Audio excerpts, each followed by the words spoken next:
शिवजी की कृपा पाने के लिए करें प्रदोष व्रत और अवश्य पढ़ें या सुने यह कथा। प्राचीन काल में एक गरीब पुजारी हुआ करता था।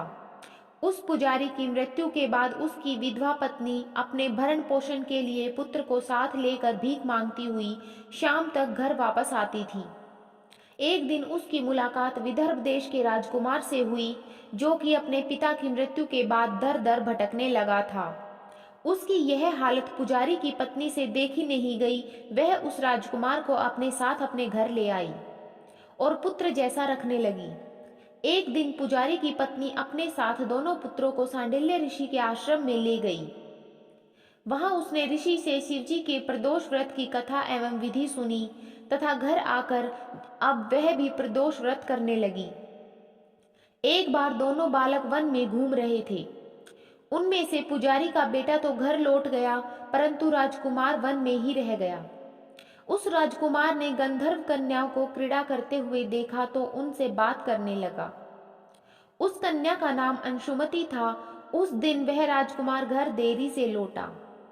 राजकुमार दूसरे दिन फिर से उसी जगह पहुंचा जहां अंशुमति अपने माता पिता से बात कर रही थी। तभी अंशुमति के माता पिता ने उस राजकुमार को पहचान लिया तथा उससे कहा कि आप तो विदर्भ नगर के राजकुमार हो ना, आपका नाम धर्मगुप्त है। अंशुमति के माता पिता को वह राजकुमार पसंद आया और उन्होंने कहा कि शिवजी की कृपा से हम अपनी पुत्री का विवाह आपसे कराना चाहते हैं। क्या आप इस विवाह के लिए तैयार हैं? राजकुमार ने अपनी स्वीकृति दे दी तो उन दोनों का विवाह संपन्न हुआ। बाद में राजकुमार ने गंधर्व की विशाल सेना के साथ विदर्भ पर हमला किया और घमासान युद्ध कर विजय प्राप्त की तथा पत्नी के साथ राज्य करने लगा। वहां उस महल में वह पुजारी की पत्नी और पुत्र को आदर के साथ ले आया तथा साथ रखने लगा। पुजारी की पत्नी तथा पुत्र के सभी दुख व दरिद्रता दूर हो गई और वे सुख से अपना जीवन व्यतीत करने लगे। एक दिन अंशुमति ने राजकुमार से इन सभी बातों के पीछे का कारण और रहस्य पूछा। तब राजकुमार ने अंशुमति को अपने जीवन की पूरी बात बताई और साथ ही प्रदोष व्रत का महत्व और व्रत से प्राप्त फल से अवगत कराया।